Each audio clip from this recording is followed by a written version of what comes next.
Glorioso eres, Señor. Majestuoso eres, Rey. Y tu presencia está aquí, Señor. Tu presencia está aquí, Jesús.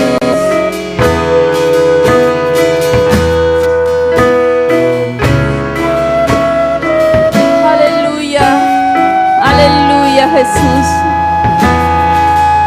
santo eres, Señor. Santo, santo,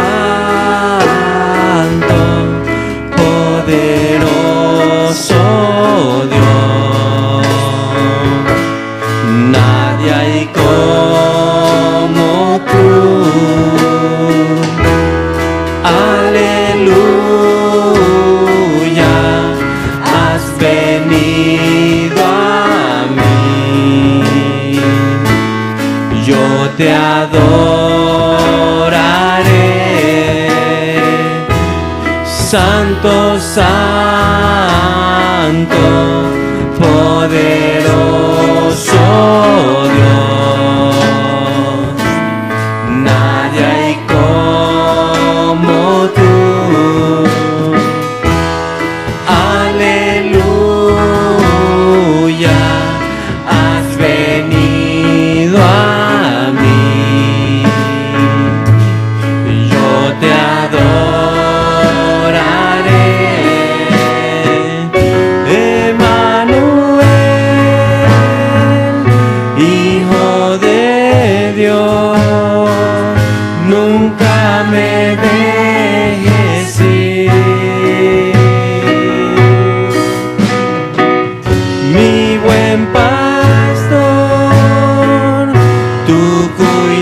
sobre mí, Emmanuel, Emmanuel, Emmanuel, Emmanuel, Emmanuel.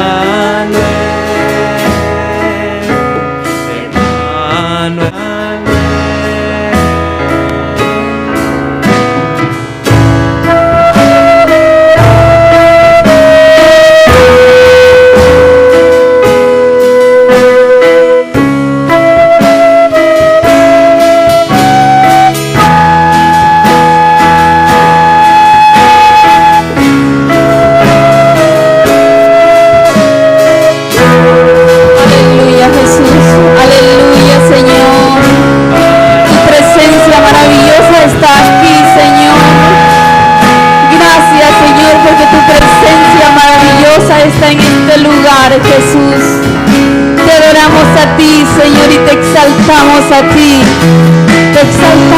ti, poderoso Señor, porque tú eres la única persona que se merece honra y gloria, Señor. Solamente tú, Jesús, solamente tú, Señor. Bendito eres. Adoremos a nuestro Dios, Él está aquí, su presencia está aquí. Su presencia maravillosa está aquí. Todos adorando al Señor, todos adorando. Aleluya, Jesús. Aleluya. Aleluya, Jesús. Gloria a ti, Jesús. La Biblia nos cuenta en el libro de Juan. Dice que Jesucristo se encontró con una mujer samaritana en el pozo de agua.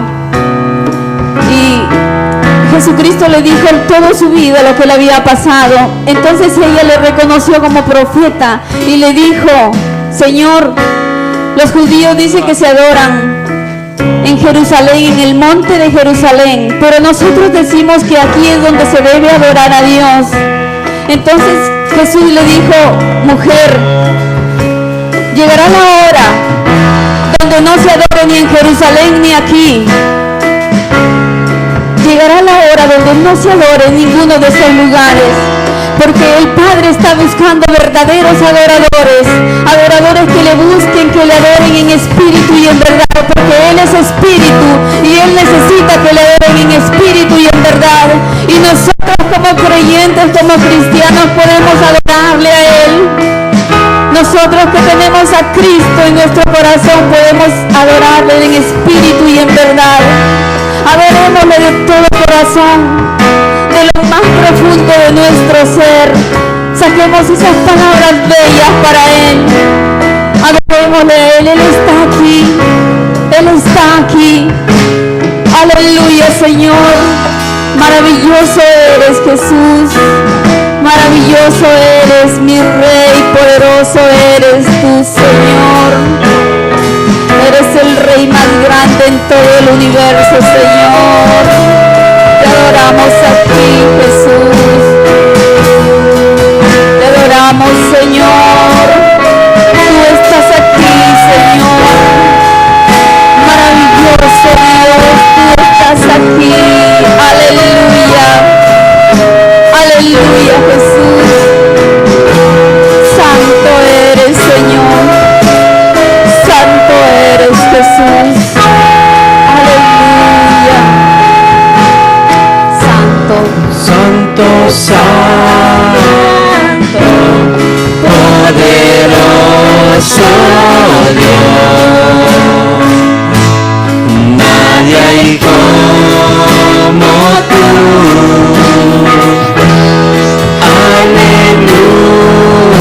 Aleluya, has venido a mí.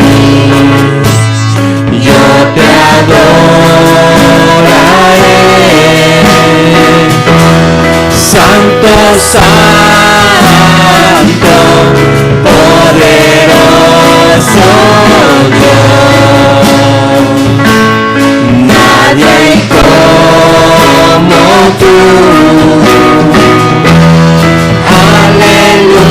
Aleluya, has venido a mí.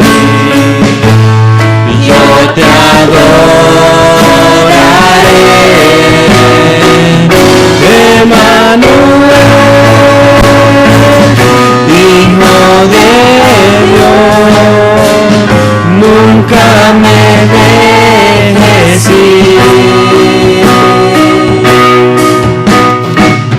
Mi buen pastor, tú cuidas sobre mí. Emmanuel, Emmanuel, Emmanuel, Emmanuel,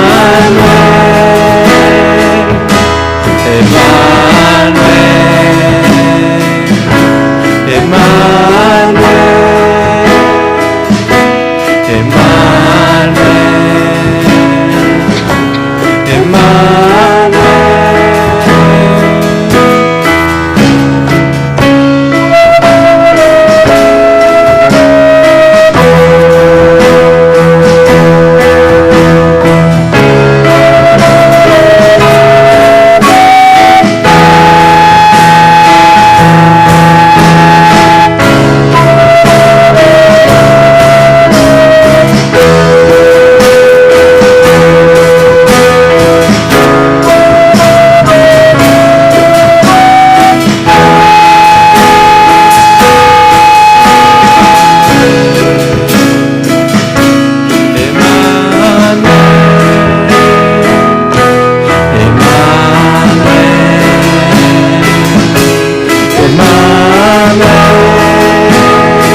Emmanuel,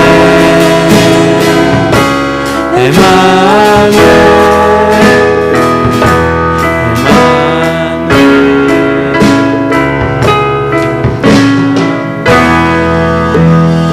Aleluya. Gloria a Dios. Podemos dar un aplauso fuerte a nuestro Dios. Fuerte, fuerte. Dele bien fuerte. Aleluya. Él está aquí. Su presencia del Señor está aquí. Sean bienvenidos todos a este lugar de bendición. Amén. ¿Cuántos vienen por primera vez? Levanten su mano, por favor, el que viene por primera vez. Por acá, denle un fuerte aplauso al Señor por ellos. Fuerte el aplauso al Señor. Sean bienvenidos. Amén. Amén. Qué bueno es el Señor. Amén.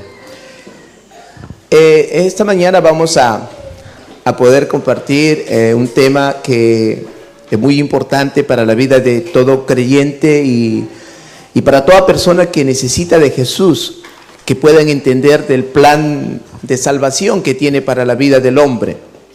Muchas veces por la ignorancia que nosotros tenemos o que el mundo tiene, no se puede acercar a Dios. Ayer estuve compartiendo un poquito acerca del plan de redención que tiene Dios para su vida y les tocaba acerca de la salvación, del cielo, del infierno y entonces la gran pregunta que muchas veces surge es: ¿el infierno existe? ¿Existe realmente el infierno? Y esos son interrogantes que el mundo tiene, que la gente tiene, no pueden verlo porque no lo entienden. Y es tan obvio que si el infierno pues no existiese tampoco el cielo, ¿verdad? Pero el cielo existe y consecuentemente por causa de la rebeldía de uno de los ángeles de Dios, entonces hubo un castigo también para este ángel. Y este castigo era la muerte. Muerte significaba separación. Y en un tiempo determinado iba a haber un juicio y el juicio se efectuó, ¿no? Y el juicio era que este ángel que se había rebelado contra Dios y que la tercera parte de los cielos también, de los ángeles de Dios, también se rebelaron juntamente con él, iban a ir a un lugar que se llama el infierno. También la Biblia lo conoce como el lago de fuego. Y es un lugar donde hay un gusano que nunca muere y que constantemente están ardiendo por la eternidad por causa del pecado, por causa de poder cometido traición contra Dios. Dios les había dado la oportunidad de poder acercarse a Él, de poder conocer de Dios, de poder conocer su obra grandiosa y les había dado autoridad. Sin embargo, no tomaron en cuenta la bendición que tenían en sus manos, ¿verdad? Entonces, la historia nos cuenta también de que luego Dios hizo al hombre, pues el ángel que tenía no pudo satisfacer el corazón de Dios, le había traicionado y dijo: Dios, vamos a hacer al hombre, hagamos al hombre a nuestra imagen y conforme a nuestra semejanza. Y le dio la oportunidad. La Biblia dice que le dijo que sea Señor en la tierra al hombre, que tenga poder, y tenía tanto poder el hombre que tenía la habilidad de procrear también. Él podía, a través de Adán y de Eva, podían haber más hombres sobre la tierra. Dios no le había limitado en esas cosas. Tenía una ciencia, tenía un entendimiento, pues Dios dijo: hagámoslo como nosotros, que tenga la misma capacidad, porque Dios quería tener comunión con su Hijo. El hombre era su Hijo. Y nos damos cuenta que también el hombre tuvo una mala relación. Se comenzó a relacionar con este ángel que en un tiempo pasado se había rebelado contra Dios y al pecar, porque Dios le dijo, una de las cosas que le dijo Dios al hombre, que él podía comer todos los frutos que se encuentran en el huerto. Sin embargo, le dijo Dios: no comerás del árbol de la ciencia, del conocimiento del bien y del mal, porque el día que de él comieres ciertamente morirás. Y nos damos cuenta por la Escritura que el hombre fue y desobedeció a Dios, cometiendo también alta traición contra Dios. Al asociarse, al hacer una mala asociación el hombre con Satanás, entonces adquirió lo que le había sido dado por juicio a Satanás y no al hombre. Le había sido dado a Satanás la muerte, la separación, el infierno. Pero al asociarse con el enemigo de Dios, ¿cómo se asoció? Con el enemigo de Dios. Entonces se hicieron socios y en una sociedad es: todo lo mío es tuyo y todo lo tuyo es mío. Adquirió automáticamente el hombre la condenación, la separación y el infierno como consecuencia. El infierno, quiero detallar, no fue creado originalmente para el hombre. Dios no había creado al hombre para mandarlo al infierno. Dios había creado al hombre por causa de la consecuencia de la rebeldía de un ángel, Satanás. Pero todos aquellos que se asociaron a este ángel rebelde, entonces se hicieron herederos también de esta condición de separación, de muerte, de esta condición de pecado, de apartado, de tinieblas. Entonces entra en juego lo que nosotros conocemos por la Biblia, la redención.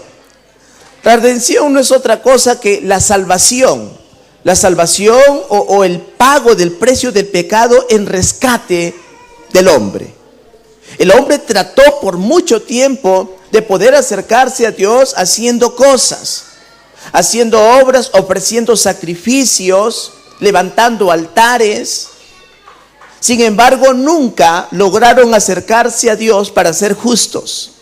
Los estándares que Dios pedía eran muy altos para el hombre.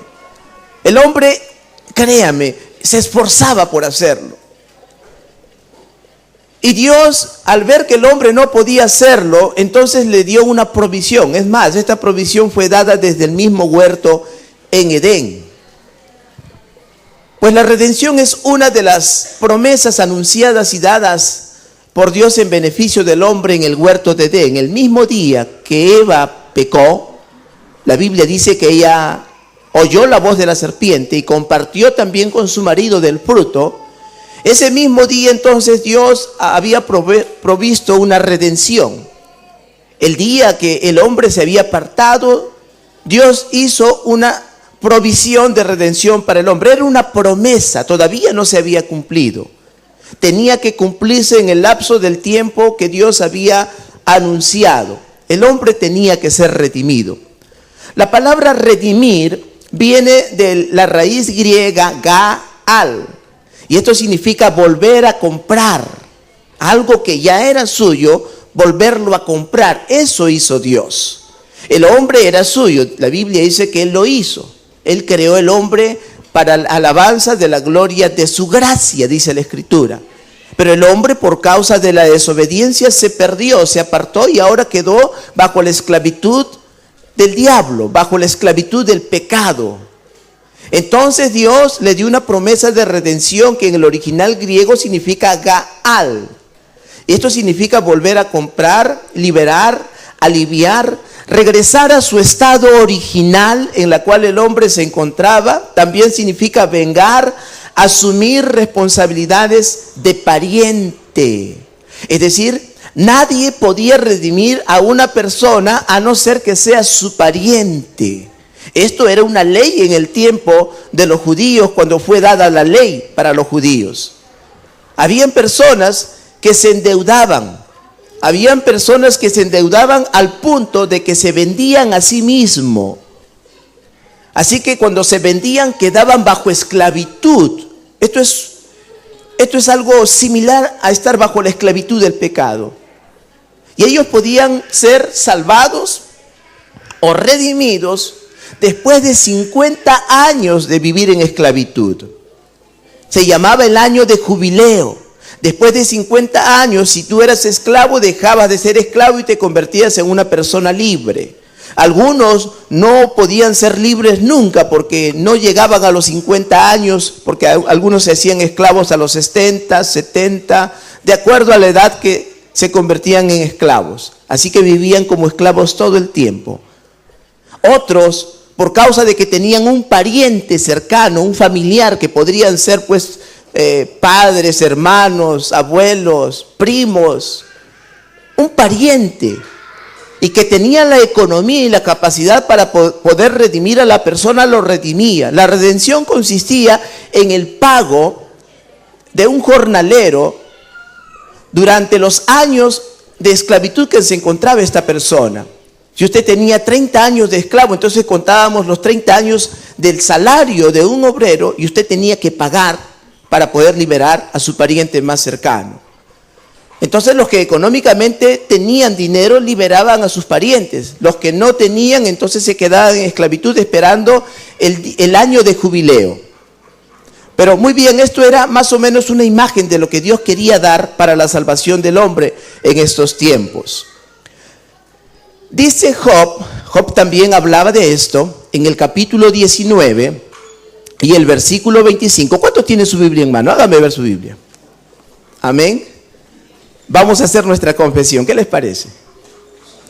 Mientras usted se mueve un poquito y trata de abrir sus ojos. Amén. Declare conmigo, diga, esa es mi Biblia. Yo soy lo que mi Biblia dice que soy. Yo tengo lo que mi Biblia dice que tengo. Y yo puedo hacer lo que mi Biblia dice que puedo hacer. Esta es la palabra de Dios. Esta es la preciosa semilla de la palabra de Dios. Si yo aplico estas palabras a mi vida, voy a ser cada vez prosperado. Yo nunca seré el mismo. Voy a ser cada vez prosperado. Estoy por recibir la preciosa semilla, la siempre viva y eficaz semilla de la palabra de Dios. Ahora diga, mi mente está activa y mi corazón está receptivo. Amén. Démosle un fuerte aplauso a nuestro Dios. El tema es la redención del hombre. Es un tema muy poco entendido y queremos darle mucha claridad en esta mañana. Job también habló de esto. Isaías como profetas también habló de esto. Job es uno de los libros más antiguos por la Biblia. Lo han descubierto los estudiosos de la Biblia. Es uno de los libros más antiguos de la Biblia. Y Job dice en el capítulo 19 y el verso 25, Job lo dijo en el momento cuando él se encontraba en lo más difícil de su vida. Ustedes saben la historia de Job, ¿verdad? ¿Cuántos saben la historia de Job? Pocos saben la historia de Job. ¿Lo demás? Dice que era un hombre oriental, para que tenga idea de cómo era él. Y era el más rico de los orientales. Poseía mucho dinero en oro, poseía sirvientes, ganado, terreno. Tenía 10 hijos. Era un hombre muy, muy bendecido por Dios. Y Job llegó un momento en que se encontró en una condición difícil, porque no todo se tiene para toda la vida, ¿cierto o falso? Hoy tienes, mañana no sabes si tienes o no, ¿verdad? Todo pasa, hay tiempos. Por eso uno tiene que aprovechar bien el tiempo. Sobre todo, la Biblia dice, aprovecha a los jóvenes, ¿no? Busca al Señor en los días de tu juventud, no sea que lleguen los tiempos donde te hagas viejo y no tengas en ellos contentamiento. Porque de viejo a uno como que se le despierta algo, uy, quiero hacer esto, quiero hacer lo otro, pero ya no puede, pues. Ya está cansado, está agotado. Así que hay que aprovechar en la juventud. Así que Job tenía mucho dinero, abundancia, pero llegó un momento en la cual él lo perdió todo. Y todo es todo. Dile que está a tu lado, todo. Todo. No solo perdió dinero, perdió a su esposa también. Y sus hijos murieron. Y también tenía amigos y también perdió a sus amigos. Porque por lo menos un amigo deberíamos tener cuando lo perdemos todo. Pero lo perdió todo, diga todo. ¿Y era Job un hombre de Dios? Sí. ¿Y cómo es eso, pastor? Es que a veces sucede, pues. No sé cómo se comporta usted, pero a veces nosotros, siendo la gente de Dios, pasamos por momentos difíciles. No sé si a usted le ha pasado. Usted es creyente, hijo de Dios, como que todo está haciendo correctamente, pero de repente, ¡pum!, algo pasa. Y usted dirá, ¿pero por qué a mí, Señor? Esta pregunta se le hicieron muchos hombres de Dios. José, por ejemplo. La Biblia dice que él era un hombre de Dios que amaba a Dios, pero sin embargo, por ser fiel a Dios y ser fiel a sus amos, lo metieron a la cárcel. Lo acusaron de hacer cosas indebidas. Por ser fiel a su padre y ser obediente a su padre, lo odiaban sus hermanos. Era un hombre de Dios, José. Era un joven de 17 años, amaba a Dios. Qué bueno que los jóvenes amen a Dios y hagan las cosas correctas. Pero por hacer las cosas correctas no le fue tan bien al inicio. Fue esclavo, lo vendieron, lo metieron en un pozo, en una cisterna. Estuvo allí hasta que lo encontraron, lo vendieron como esclavo. Yo me imagino que Job en algún momento de su vida habrá preguntado, ¿por qué a mí, Señor? Si yo siempre he tratado de no ofenderte. He tratado de hacer las cosas lo mejor posible. ¿Por qué a mí? Eso mismo hubiese preguntado Job. también Moisés. Y también Pablo, que se encontraba en la cárcel. Esto nos dice que a veces nosotros los creyentes, los hijos de Dios, aunque si somos fieles a Dios, no estamos libres de pasar en momentos de crisis, de pasar a momentos de aflicciones. La Biblia promete inclusive y dice que muchas, no son pocas, muchas son las aflicciones del justo. ¿Cuántos justos hay aquí? Pero también dice, no se quedó ahí, se quedará afligido. Juntamente con esta porción bíblica dice, pero el Señor, ¿cómo dice? El Señor le librará de todas ellas. La Biblia dice que Job esperó en Dios. Pero en el momento difícil de su vida se hizo la gran pregunta y se dio una gran respuesta también. Profetizó por el Espíritu Santo sobre su vida en los momentos difíciles. Job 19, verso 25 dice, yo sé que mi Redentor vive, dijo Job. ¡Wow! ¿Sabe cómo se encontraba Job? Tenía una sarna maligna. No sé si usted conoce la sarna, pero no conoce la sarna maligna. Era una sarna maligna. Una sarna maligna donde le impedía comer porque dice que estaba solo hueso y pellejo. Y agarraba un tiesto, un pedazo de otro hueso para rascar su hueso. Porque la sarna era insoportable. Y se echaba ceniza sobre su cabeza y hacía ayuno, aparte que estaba todo flaco. Y en esos momentos de aflicción, él dijo, yo sé que mi Redentor vive. Yo sé que el Salvador viene. Él declaró en los momentos más difíciles de su vida, así debe actuar el hombre de Dios. De esta manera debe actuar el Hijo de Dios. Son momentos pasajeros. La Escritura dice que él recibió al doble. Diga conmigo, al doble. Era riquísimo. Pero después que confió en Dios, fue sumamente rico. Usted no se imagina. Qué bueno es confiar en Dios. ¿Cuántos pueden confiar en el Señor? Es bueno confiar en el Señor. Aleluya. Yo sé que mi Redentor vive y al fin se levantarán sobre el polvo. No importa, a veces has caído muy bajo. Pero al final de todo, dice Job, se levantarán sobre el polvo. Como que a veces te han dejado por la cola, pero Dios dice, yo recuerdo que te hice una promesa, yo te voy a poner por cabeza y no por cola. Dios es un Dios que cumple.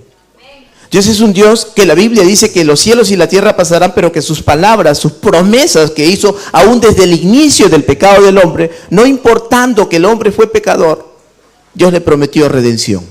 Y Dios cumple. ¿Cuántos saben que Dios cumple? Dios cumple. No es como el enamorado que te promete muchas cosas, ¿verdad? El enamorado, las chicas. Y un montón de promesas, ¿no? Palabras, palabras, palabras. ¿No? ¿Se acuerdan o no? Porque no cumple, pues. Hasta ahorita la consiguieron, se casaron y todavía el bandido sigue prometiendo. Pero no cumplen, ¿verdad? Pero Dios sí cumple. La Biblia dice que Dios no es hombre ni hijo de hombre para que mienta. Dios cumple sus promesas. ¡Qué bueno es el Señor!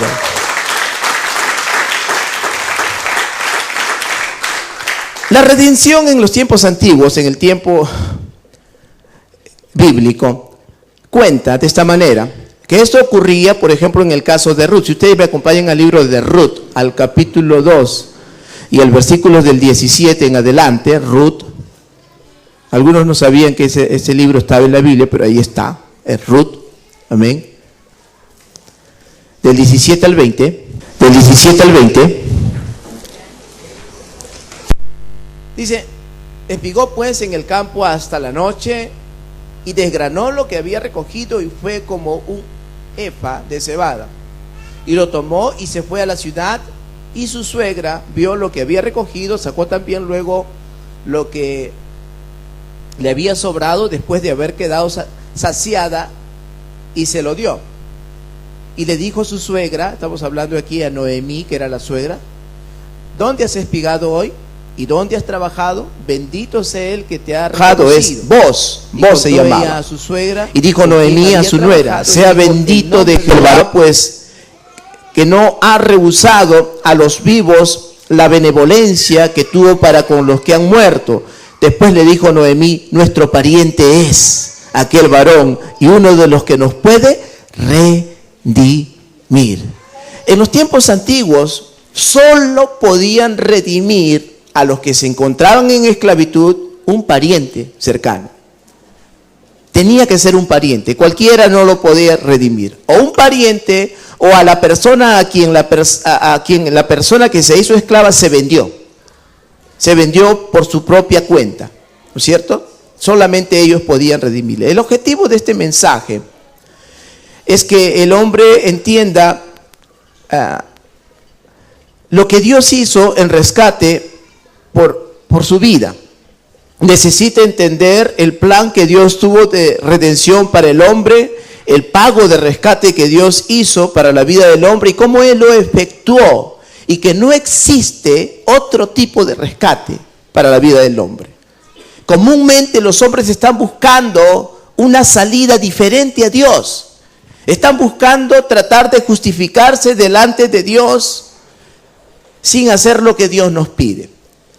Que quieren justificarse delante de Dios sin tomar en cuenta sus mandamientos, sus promesas, el plan de redención que Él ha tenido. Y muchos aducen, pero yo no hago mal a nadie. ¿Han conocido ese tipo de personas? Yo no robo, yo no fumo, yo no soy mujeriego. Y entonces yo digo, tú debes estar ya en el cielo, porque si no haces nada de eso, un poco extraño, ¿verdad? En alguna cosa te debes equivocar. Y cuando te equivocaste ya eres transgresor de toda la ley que Dios ha puesto, de todos los principios. La Biblia dice que no hay justo ni siquiera uno. Amén. Así dice la Escritura. Y no había ni un justo, entonces el hombre no se podía justificar por sí mismo. Tuvo que enviar a Jesús, el justo, el santo, el hombre sin pecado. Como era el hombre que había pecado, tenía que ser un hombre que tenía que redimirlo. No podía ser Dios porque sería trampa. Para Dios es facilito hacer las cosas. ¿Cierto o falso? La Biblia dice que no hay nada imposible para Dios, pero sin embargo, Dios se ve imposibilitado de hacer trampa porque Él no puede hacer trampa. ¿Cuántos saben que Dios no puede hacer trampa?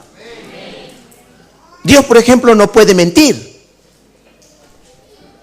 Otra de las cosas que Dios no puede es, dice la Biblia, a Dios no puede ser burlado tampoco.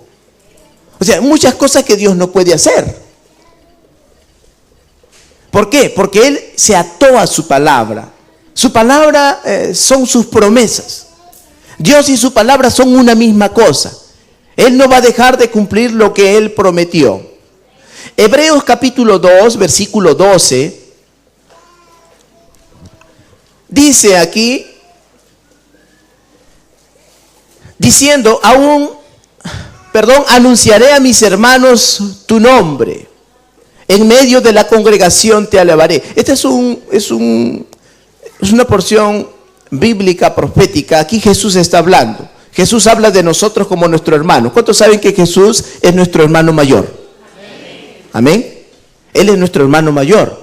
La Biblia dice que Él fue heredero. Jesús fue heredero de las promesas de Dios. Amén.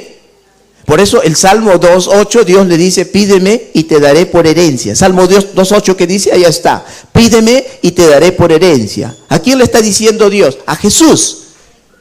Así que cuando nosotros recibimos a Jesús en nuestra vida, en nuestro corazón, también nos somos herederos juntamente con Él.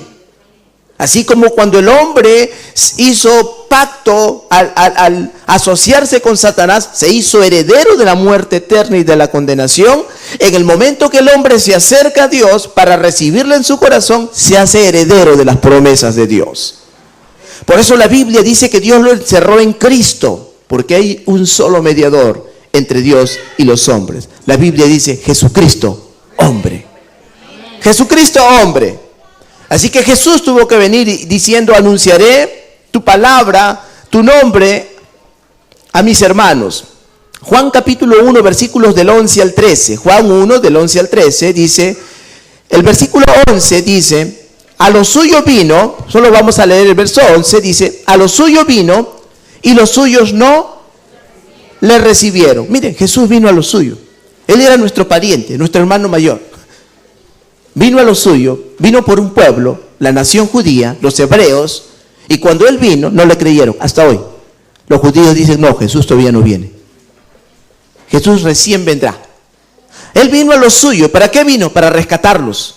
Él vino para efectuar la redención prometida de parte de Dios. El hombre no podía redimirse así solo. Así que envió un Salvador, Jesús, un Redentor.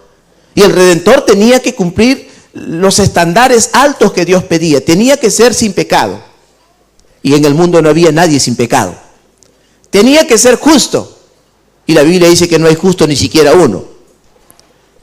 Tenía que tener una sangre no contaminada por el pecado. Y no había nadie. Todos los que nacían según Adán, nacían bajo el simiente de pecado. Por eso la Biblia dice, la sangre de Cristo tiene poder. ¿Cuánto lo creen? Porque es una sangre incorruptible. No es como la sangre nuestra. ¿Usted no ha probado alguna vez sacarse la sangre y darlo en donación? ¿Sí? Los que han ido al ejército lo han hecho por fuerza. Todos lo sacan. Lo sacan al ejército, a la marina, a cualquier lugar acuartelado. Le sacan sangre y si usted se ha dado cuenta, la sangre siempre está en movimiento, ¿sí? Le ponen una especie de anticoagulante y la sangre tiene que estar en movimiento.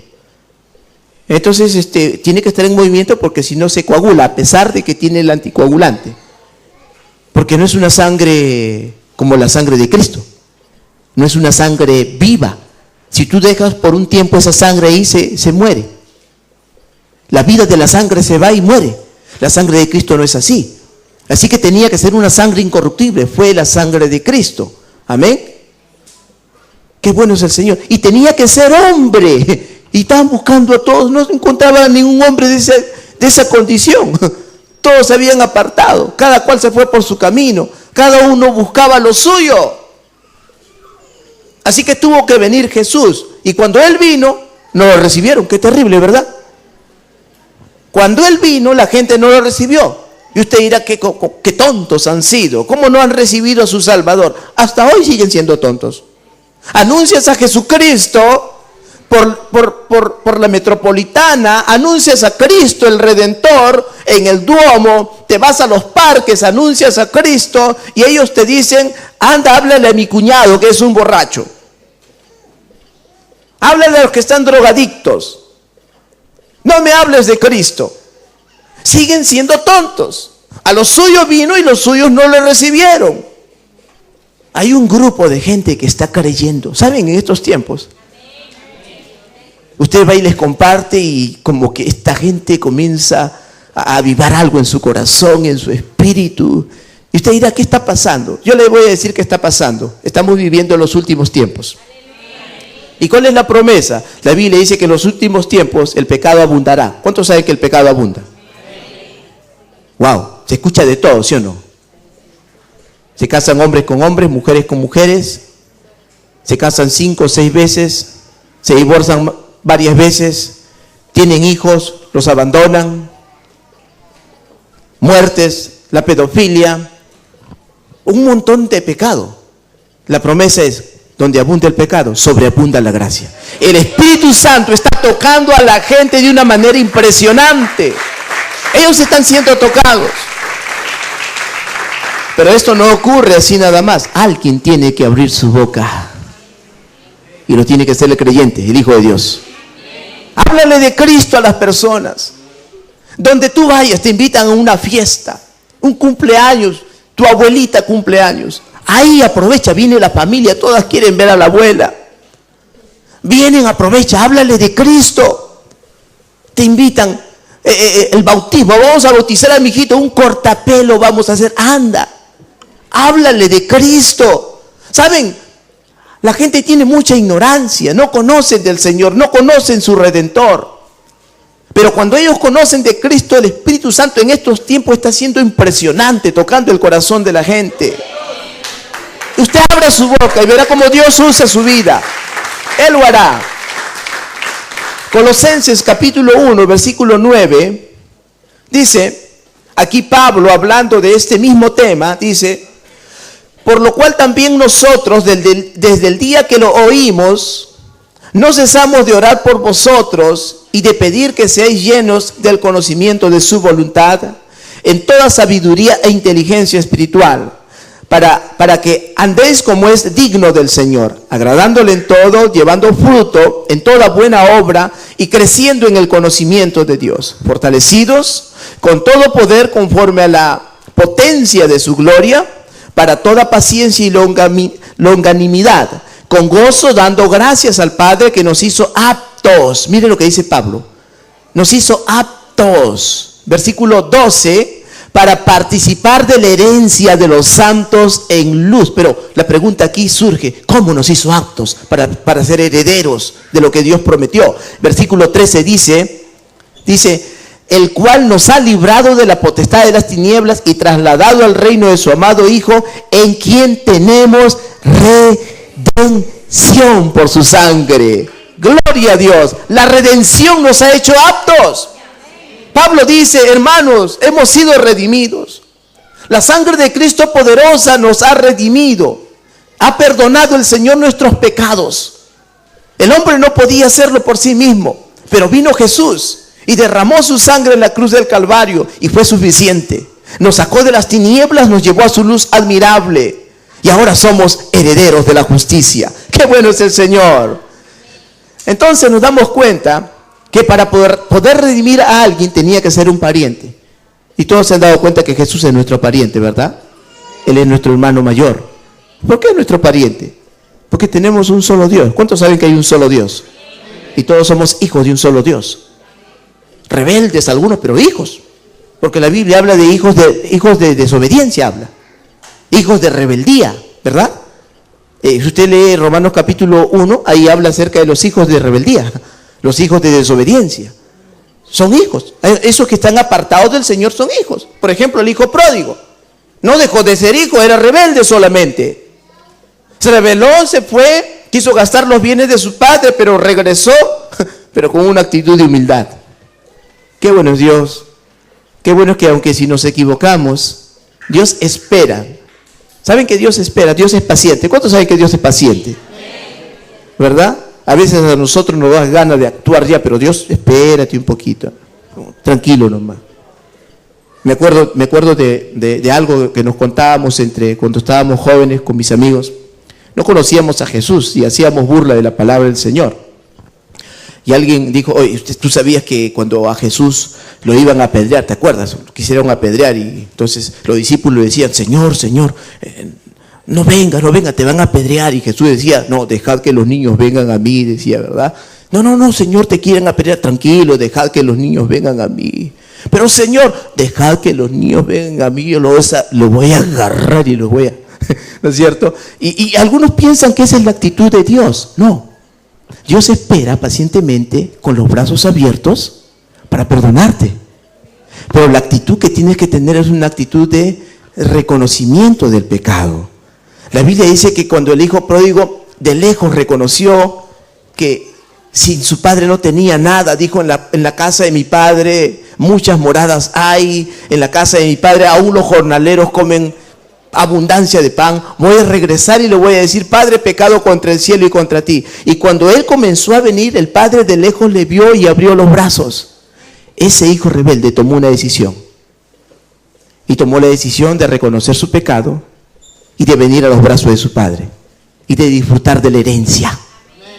¿Saben? No hay necesidad de vivir mal teniendo herencia. ¿Cuántos saben que tienen herencia? Tenemos herencia, hermanos.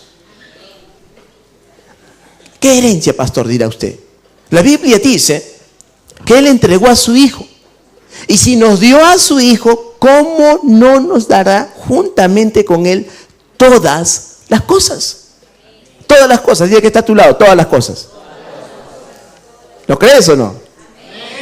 Y cuando dice todas, es todas. ¿Verdad, pastor? Sí. ¿Me voy a casar? Sí, te vas a casar. ¿Voy a tener hijos? Sí, vas a tener hijos. ¿Va a suceder todo lo que yo deseo en mi corazón? Sí, el Salmo 37:4 dice, deleítate en el Señor y Él concederá las peticiones de tu corazón. Encomiéndale a Él tu camino y confía en Él y Él hará. Tú tienes que hacer todo esto. Encomienda tu camino. No tomes decisiones por tu cuenta, Señor. Pregunta, Señor, lo que voy a hacer, ¿está bien? Una de las cosas que yo hago siempre y les digo, pregunten. Estamos acostumbrados a hacer las cosas por nuestra cuenta, ¿sí o no? Pregunten. Eso les puede salvar la vida. ¿Sabían eso? ¿Por qué no preguntan? ¿Por qué primero hacen, después preguntan? Yo les digo, ¿te enamoraste? A los jóvenes, ¿se enamoraron? Avísenme. Y algunos me están avisando y estoy contento. Entonces yo le puedo aconsejar y le puedo liberar de ciertas cosas, darle un buen consejo. Pero si usted viene a pedir consejo ya con sus 2 hijos, ¿de qué le vamos a liberar? Ahora tiene que cuidarlos nomás. Sí, pero el marido era casado. ¿Qué vas a hacer? Te quedarás como madre cuidando a tus 2 hijos. ¿Por qué no preguntaste? Ni siquiera a él le preguntó, ¿eres casado o soltero? Pregunten, hijos. ¿Qué les cuesta preguntar? Hacen cosas, hacen desastres. Entonces yo les digo a los jóvenes que me acerco, a los que están trabajando conmigo en el ministerio, ¿por qué no preguntaron? Porque una vez que estén en desastre, ¿qué vamos a hacer? Tratar solo de solucionar, pero ese no es el plan. Dios no quiere tratar de solucionar tu vida, Él quiere darte vida abundante. Dice, yo he venido para que tengan una vida y vivan una vida abundante. Claro, pero de todas maneras Él es bueno, ¿verdad? Ya te encuentras todo destrozado, ahí fuera de la voluntad de Dios, tipo hijo pródigo, a veces hasta comiendo, ni siquiera comiendo comida de cerdo, no hay ni para comer. Y viene Dios y te rescata, porque Dios es bueno. Lo importante es que tú tengas un corazón que reconozca que necesitas un gran Salvador. No sé si ustedes están entendiendo esto. A veces el mismo creyente no entiende qué es redención. ¿Sabe qué es redención? Traducido, es que has sido vuelto a comprar. Dios te compró de nuevo. O sea, tú eras de Dios, sí, pero por causa del pecado del hombre te habías perdido. Pero Él te volvió a comprar. ¿Y cómo te volvió a comprar? Por la sangre de Cristo. Eres doblemente propiedad de Dios. Tienes herencia en Cristo. Y es por eso que Él expresa de esta manera, hablando del creyente, dice, tú eres la niña de mis ojos, no sabes cuánto me cuestas. Envía a mi hijo por rescate de tu vida. Eso hizo Dios. Y dice, si envía a mi hijo por rescatar tu vida, ¿cómo no te daré juntamente con él todas las cosas? Hay cantidad de creyentes que no sabe dónde está caminando, no sabe lo que tiene en Cristo y a veces fácilmente cede a las tentaciones, a poder desobedecer al Señor y andar de cualquier manera. Pero Pablo, si usted ha visto en Colosenses, como dice, que nosotros debemos conocer estas cosas para andar como es digno. ¿Amén? ¿Cómo debemos andar? Hermanos, con dignidad. Si tú eres hijo de Dios, escuché a Meyer. ¿Cuántos conocen a Joyce Meyer? Se me quedó solo este pedacito. Ella dijo, ¿eres creyente? Sí. Y si vas a manejar, ¿cuántos tienen carro? Bicicleta, algo deben tener. ¿No tiene? Patines. Si usted maneja, dice, si es creyente y va a manejar a alta velocidad, por favor no ponga logotipos atrás. Porque va a dar un mal testimonio. Camine como es digno. Si uno es creyente, debe caminar como creyente, pues no, ¿o no? ¿Sí o no? ¿Amén o no? No, para nosotros ya no, pues el mundo pasado ya no. No quiero hacer esta comparación, pero la Biblia lo compara. Regresar al pasado es como el perro que regresa a su vómito. Eso dice, no me gusta eso. La del cerdito más bonito, ¿verdad? La del cerdito dice, regresar al pasado es como que bañas al cerdo bien, lo dejas perfumado, ¿no? Al cerdo y luego regresa al mudar, al charco. Ya no, el cristiano ahora debe andar con dignidad. Ha sido lavado del charco, le sacó de las tinieblas y Dios le llevó a su luz admirable. Debemos ser dignos delante de Dios. Él nos ha redimido. ¡Aleluya! Dios es bueno. ¿Cuántos saben que Dios es bueno? El mundo no entiende, pero Romanos capítulo 3, verso 23 dice, por cuanto todos pecaron y están destituidos de la gloria de Dios. Todos. No había uno. Todos necesitaban de Cristo. Todos necesitaban redención. Y todo aquel que todavía no ha sido redimido, ¿qué espera? Porque Cristo ya vino. Pero la Biblia habla de 2 venidas de Cristo. Ya vino una vez, ¿verdad? Y viene por segunda vez. Estamos esperando que venga por segunda vez. Y si todos supiésemos cuándo viene por segunda vez, entonces las iglesias estarían llenas de personas. Porque dirían, ya viene Cristo. El gran problema de mucha gente es, sí, yo creo en Dios. Porque todos creen en Dios, ¿sí o no? Yo creo en Dios. Dice, sí, yo creo en Dios. Y tú crees en la iglesia, sí, también. Pero todavía estoy joven. ¿Has visto eso o no? Todavía estoy joven. Y no, todavía yo no puedo dejar a la fulana porque todavía hay tiempo, ¿verdad? El diablo les ha engañado, le ha dicho, sí, Dios existe, sí, Él es el único salvador, pero mañana, un día más. Es verdad, es como el tipo dieta. ¿Están de dieta? Sí, mañana comienzo. Otros peor, se comen la dieta y después comen la comida. ¿No es cierto? El diablo está engañando a la gente. Le dice, todavía no, pero ¿por qué todavía una cerveza más? Un día más. La próxima semana, pastor. Y de aquí ahorita, por ejemplo, yo voy a llamar a la gente que todavía no tiene a Jesús en su corazón a que tome su decisión por Cristo. Y ellos van a pensar, sí, pero déjenme pensarlo. Yo digo, no hay tiempo para pensarlo. Mi otra pregunta sería, ¿tú estás seguro que después de pensarlo podrías recibir a Jesús? Puede ser. Y tú sabes si cuando tomes ya tu decisión para hacerlo, ¿sí seguirás vivo? Ahí ya comienzan a pensar de otra manera. Porque ¿cuántos de ustedes me puede prometer que la próxima semana nos encontramos aquí? ¿Estás seguro de que estará vivo todavía? Díganme. ¿Cuántos de ustedes piensan que la próxima semana van a estar sentados aquí todavía? ¿Sí? ¿Saben eso? ¿Saben que van a estar vivos la próxima semana? Si yo supiera eso, haría tantas cosas en esta semana. Mi testamento, haría un montón de cosas, sabiendo que ya me queda solo una semana, 6 días, porque el 7º moriré. Pero ninguno de nosotros sabe si la próxima semana estará aquí o no. ¿Es tan importante eso? Si eres cristiano, no, porque es muchísimo mejor estar en la presencia de Cristo. La única que estará contenta es la esposa, los que son casados. Finalmente se lo llevaron.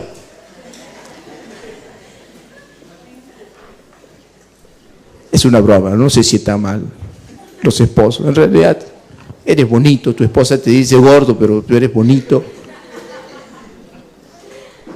Te quiere realmente, en el fondo, muy al fondo,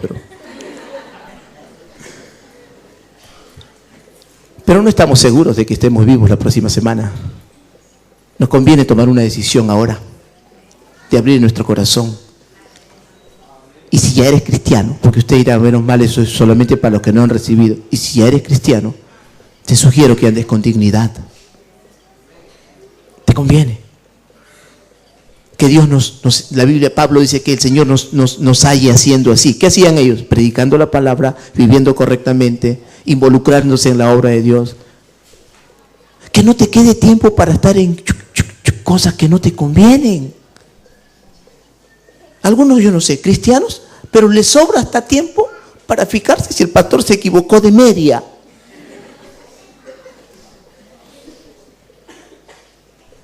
Te sobra tiempo para eso. Hermano, ocúpate en las cosas que te convienen. Eso una media de otro color a ti no te va a bendecir. Vas a avergonzar a tu pastor, nada más. Pero esas son tus ocupaciones. Timoteo era un discípulo de Cristo, que era un hombre que joven, los jóvenes son sagaces, ellos quieren hacer una y otra cosa. Y Pablo siempre estaba detrás de Timoteo, le decía, tranquilo Timoteo, huye de las pasiones juveniles, jóvenes, ¿no es cierto? Les hablaba así, porque como que Timoteo era cristiano, pero era joven. Y la juventud, usted sabe, ¿verdad? Entonces, de repente Pablo lo vio y tenía ese día los ojos de huevo tibio. Le dice, hijo, huye de las pasiones juveniles. Consérvate puro. Y le daba consejos. Y de repente como que muy metido en ciertas cosas y le decía, no te metas en asuntos ajenos. No te conviene. Usted no vaya a hacer estas cosas, por favor, ¿no? Terminando el culto nomás ya termina, no sé, el chisme tiene la razón, pastor. Entonces se juntan un grupo y comienzan a hablar. No hay tiempo para eso, viva con dignidad. No le conviene, usted es un hijo de Dios. Júntense, pero para servir a Dios. Júntense para ir a evangelizar. Júntense para darse palabras de ánimo. Tú todavía puedes, hijo. De repente dirás, alguien está necesitado, júntate y dale una buena palabra, invítale a tu casa, dile qué planeamos para servir al Señor, en qué podemos mejorar esto. ¿O no? Sí, hay que vivir con dignidad, dice la Escritura. Génesis capítulo 3, versículos del 9 en adelante, dice: Mas Jehová Dios llamó al hombre y le dijo, ¿dónde estás tú? Y él respondió, oí tu voz en el huerto y tuve miedo porque estaba desnudo y me escondí. Y Dios le dijo, ¿quién te enseñó que estabas desnudo? ¿Has comido del árbol que yo te mandé, no comieses? Primero hizo, desobedeció, y ya cuando las consecuencias estaban, dice, estoy desnudo. Ya tenía problemas. ¿Qué le costaba ir y decirle, Señor, mire, la serpiente me hace una propuesta? Dice que seremos como dioses y nuestros ojos van a ser abiertos. ¿Qué le costó hacer eso? Pero no, ellos desobedecieron, fueron desleales. Santiago capítulo 4, estaba haciendo cosas que Dios no le mandó, no le convenía. Santiago 4, verso 4 dice, oh almas adúlteras, dice, ¿no sabéis que la amistad del mundo es enemistad contra Dios? Y aunque usted no lo sepa, aunque usted no lo cree, hay gente que es creyente y como que a veces parece que no sabe. Y dice Santiago, cualquiera pues que quiera ser amigo del mundo se constituye enemigo de Dios. ¿Usted qué prefieren, ser amigos o enemigos de Dios? ¿Cuándo se hace enemigo de Dios? Cuando dice amigo del mundo, no se refiere a no tener amigos mundanos, porque tú debes tener amistad con la gente que no conoce al Señor, porque si no, ¿a quién le compartes a Cristo? Cuando se refiere a amigos del mundo, se refiere a no vivir como ellos. A eso se refiere. Porque si tú vives como ellos, entonces te ganas un problema, te conviertes en enemigo de Dios. Ya no, pues porque si nosotros somos amigos, ¿para qué vamos a ser enemigos? Éramos enemigos por naturaleza. ¿Por qué? Al asociarnos con el enemigo de Dios, el diablo, nos hicimos enemigos de Dios. Pero rescatados en Cristo somos amigos. Y viene Santiago y ve que algunos creyentes, porque Santiago aquí está hablando a la iglesia, dice, oh almas adúlteras. No le está hablando al mundo, porque no le va a decir, mundano, eres amigo del mundano, no tiene sentido, porque lo son. Está hablando al cristiano, le dice, oh almas adúlteras. Le dice, ¿no sabéis que la amistad del mundo es enemistad contra Dios? Cualquiera pues que quiera ser amigo del mundo se constituye enemigo de Dios. Eso le pasó a Adán. Se constituye enemigo de Dios por hacer amistad con el enemigo de Dios. Algunos de ustedes, le voy a poner de esta manera para que se le prenda un poco. A ver, algunos de ustedes, sus padres, papá, mamá, ¿han tenido alguna vez personas con quien discutieron y no se llevaban bien? El famoso vecino de la esquina. ¿Se acuerdan o no? Y que el papá, la mamá le miraba. ¿Usted era amigo con ellos? Hijos.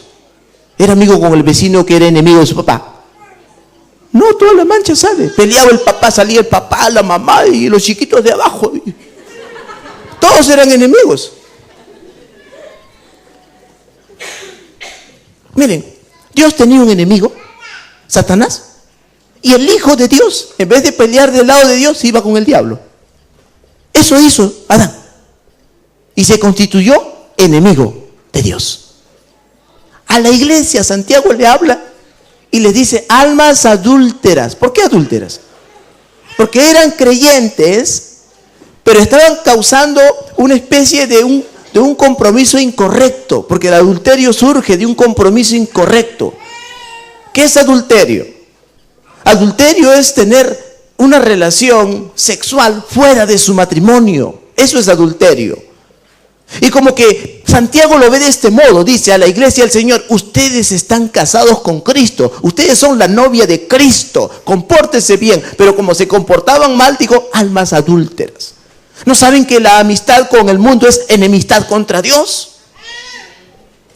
Entonces tenemos que comportarnos como fieles delante de Dios, como hijos de Dios, haciendo lo correcto, porque también eso es adulterio con otros dioses, porque el mundo tiene su confianza puesta en otros dioses, ¿sí? Y no es lo que usted piensa. Usted dirá: Santa Rosa de Lima, pastor. No, aparte de eso. ¿Cómo se llama el morenito? San Martín de Porres, pastor. No, aparte de eso. Otros dioses. ¿Cuál es su Dios? ¿Saben cuál es el Dios del mundo? Todo aquello donde ocupan su tiempo. Ese es el Dios del mundo. Hay gente que ama tanto a la cerveza, su Dios. Hay gente que ama tanto a las mujeres, son amorosos, ¿no? Su Dios. Hay gente que ama tanto el trabajo, su Dios. ¿Cuál es tu Dios? ¿Quién es su Dios? Porque Santiago está reclamando a la iglesia aquí. ¿O no lo saben? Dice. Nosotros tenemos un Dios y un Salvador, se llama Jesucristo. Él es el único camino entre Dios entre el hombre y Dios, el único, no hay otro. Nadie está diciendo aquí que no tenemos que trabajar porque el que no trabaja, que no coma. Y a veces sucede el contrario, ¿no? El que no trabaja come más. Pero el que no trabaja, que no coma, dice la Biblia. Debe trabajar, pero hay un tiempo para todo. ¿Cuántos saben que hay tiempo para todo? ¿Sí? Tiempo de trabajar, tiempo de descansar. No haga como la clásica. Algunos dicen que no se puede trabajar sin haber comido. Y es lógico, tiene lógica, ¿sí o no? Porque va a estar débil. Y cuando ya comió, tampoco, porque está muy lleno, pues no se puede trabajar. Pero tenemos un Dios, un Salvador, un Redentor. Amén. Quiero terminar con Tito, capítulo 3. Amén. Versículos del 3 al 7. Aquí terminamos. Tito capítulo 3, versos del 3 al 7 dice: porque nosotros también éramos en otro tiempo insensatos. Hablan los creyentes, Tito. Tito hablando de los hermanos en Cristo. Dice: nosotros también éramos en otro tiempo insensatos. ¿Qué más dice? Rebeldes. ¿Así éramos o no? ¿Era usted así? ¿Está escribiendo su naturaleza? Extraviados, esclavos de las concupiscencias y de los deleites diversos, viviendo en malicia y en envidia, aborrecibles y aborreciéndonos unos a otros. Aunque usted no lo crea, así era nuestra vida. ¿No se acuerda? Cada fin de semana en el bar, la vida es más sabrosa. ¿Se acuerda o no? Cada fin de semana a la discoteca, cada fin de semana una nueva chica. Y por no decirlo, las chicas también un nuevo enamorado, ¿verdad? Porque así es, aborrecibles, detestando las cosas buenas. De esta manera éramos, diga, éramos. Ya no. Tito dice, éramos de ese tipo de gente, ¿verdad? Verso 4, pero cuando se manifestó la bondad de Dios, nuestro Salvador, y su amor para con los hombres, nos salvó. ¿Cuántos son salvos? Dice, no por obras de justicia que nosotros hubiéramos hecho, sino por su misericordia, por el lavamiento de la regeneración y por la renovación en el Espíritu Santo, el cual derramó en nosotros abundantemente por Jesucristo nuestro Salvador, para que justificados por su gracia viniésemos a ser herederos conforme a la esperanza de la vida eterna. ¿Cuántos han sido justificados? Justificados por su gracia, viniésemos a ser herederos. ¿Cuántos son herederos? Amén. Tenemos vida eterna. Hemos sido redimidos. Hemos sido comprados por precio. Tenemos que vivir de una manera correcta de aquí en adelante. Dice Tito, porque la condición del hombre sin Dios era una condición mala. Era una condición de un dominio de Satanás sobre su vida. Era una condición de un dominio del pecado sobre su vida. Pero ahora hemos sido liberados. El año de jubileo de esos tiempos llegó con Jesucristo para el mundo. Amén. El año de jubileo está vigente para todo aquel que cree ahora en estos tiempos. Así que tenemos la oportunidad de acercarnos a Dios y decirle: Señor, entendemos la redención. Quiero que nos pongamos de pie ahora. Decirle: Señor, entendemos la redención. Entendemos que hemos sido comprados por precio. Entendemos que tú nos has amado tanto que enviaste a tu Hijo Jesucristo a morir en la cruz del Calvario por mi pecado. Entiendo que la condición en la cual yo me encontraba era una condición pésima, pero que ahora que te tengo a ti, Señor, ahora que he sido redimido, ahora que he sido comprado por precio, Señor, estoy sumamente agradecido contigo. Y entiendo también que la vida en Cristo, a veces no todo resulta fácil. Que tu palabra dice que hay muchas aflicciones, pero también dice que si Dios es con nosotros, ¿quién contra nosotros? Y si pasase alguna cosa tal vez contraria a nuestra vida, tu palabra también dice que Dios usa esas cosas y lo transforma para nuestro bien. Sencillamente porque somos gente que amamos a Dios. ¿Cuántos aman a Dios aquí en esta mañana? La Biblia dice que los que aman a Dios, todas las cosas, me gusta este término de Dios, cuando Él habla generaliza, dice todas las cosas te van a ayudar para bien. Tal vez alguna cosa que está pasando en tu vida te ha defraudado. Algo que ha pasado en tu matrimonio, algo que ha pasado en tu trabajo, que estás pasando ahora mismo. Estás diciendo: Señor, de esta crisis tal vez nadie me saca. Y viene Dios y te dice: hijo, todas las cosas son para tu bien. Si tú me amas, si de verdad en tu corazón me amas, hay un espacio para mí en tu corazón, todas las cosas te van a ayudar para bien.